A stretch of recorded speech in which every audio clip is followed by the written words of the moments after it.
Now, as many of you know, nuclear weapons were first developed during the Second World War. In fact, back in the 1930s, Nazi scientists were making significant progress in the development of nuclear energy.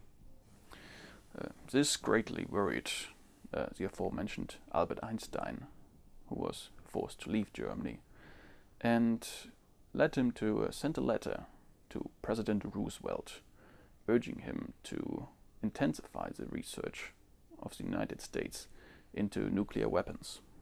This ultimately gave rise to the Manhattan Project, or more formally known as the Manhattan Engineering District, where the first nuclear weapons were developed. It was here that scientists like Enrico Fermi realized that the explosive energy released from splitting a big nucleus apart can be effectively used using a chain reaction. You see, for big nuclei, such as those of uranium or plutonium, we can initiate a fission reaction, i.e. split them apart, by shooting a neutron into them.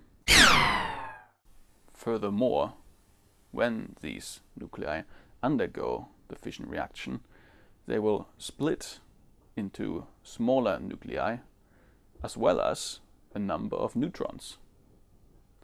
So, when we have a number of these nuclei closely together and we shoot a neutron into one, it will break apart, send out neutrons, and well, these neutrons subsequently hit other nuclei, which then again undergo a fission reaction and send out even more neutrons, hitting again even more nuclei, so on and so forth. Now, of course, each of these fission reactions also releases energy. So, as the chain reaction progresses, more and more energy will be released, essentially creating potentially a rather large explosion. Now, this is all well and good, but as it turns out, to sustain a chain reaction like this, the fission material needs to be sufficiently dense. In other words, the nuclei have to be close enough together so that each neutron will actually hit another nuclei. A material which has this density is said to have critical mass.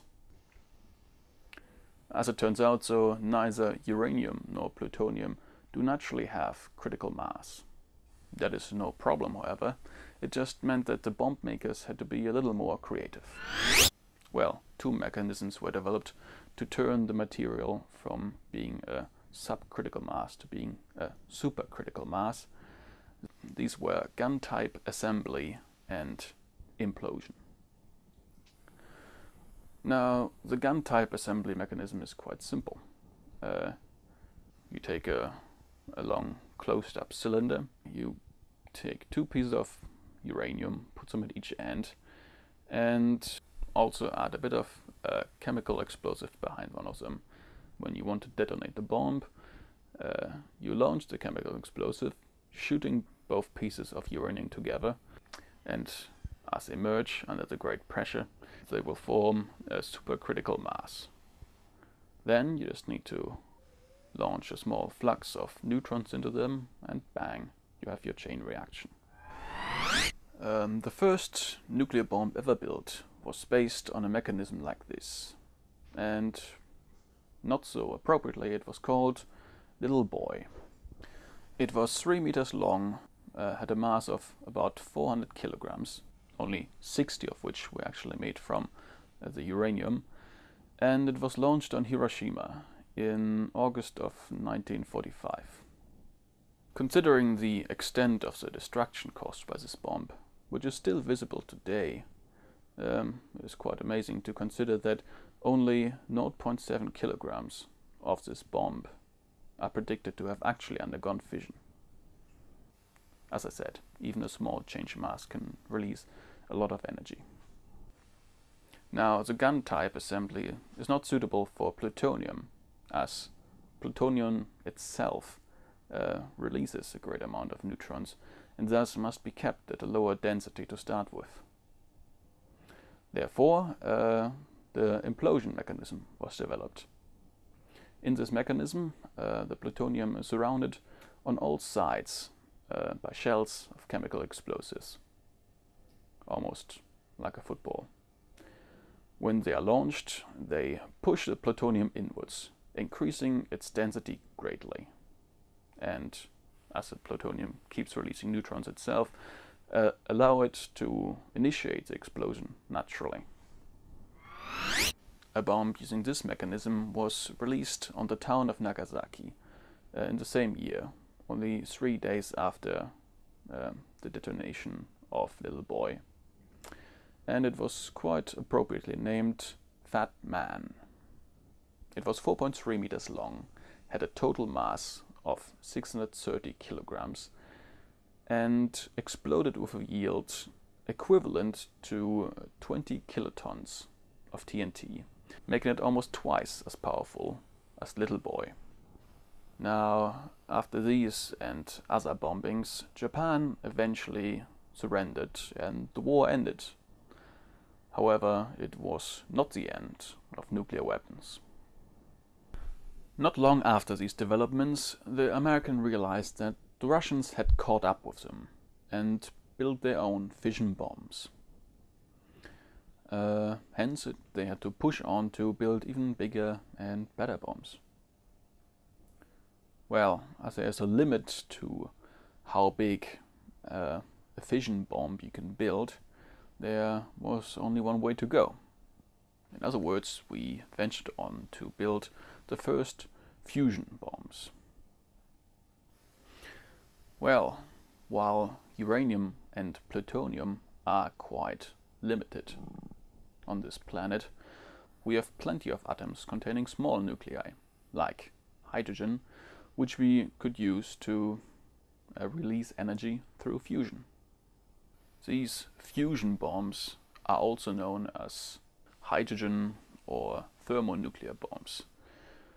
And, well, their principle is simple. All you have to do is take an amount of hydrogen atoms, heat them up and squeeze them together enough so that they overcome their electromagnetic repulsion, so that they can be pushed together to be fused into bigger nuclei and hence release fusion energy. Well, the amount of energy required to accomplish this is actually quite great, and while I cannot comment much on the design of a fusion bomb, it turns out it is actually necessary to use an entire fission bomb to launch it.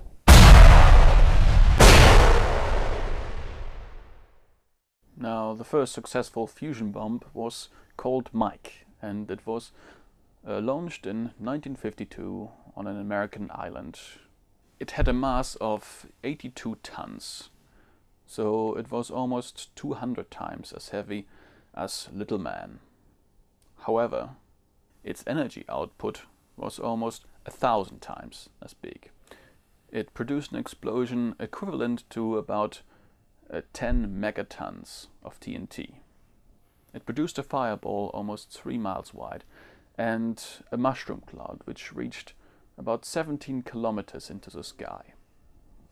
It produced a crater about 1.8 kilometers wide and about 50 meters deep.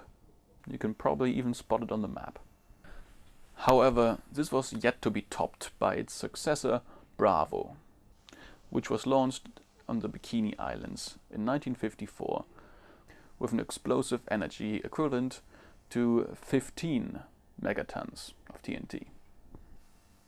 While the explosive load on this bomb was actually less than that of its predecessor, it used deuterium instead of hydrogen, which surprisingly ended up boosting the energy output by 250%. This was unfortunate because the test site chosen was not suitable for this type of explosion.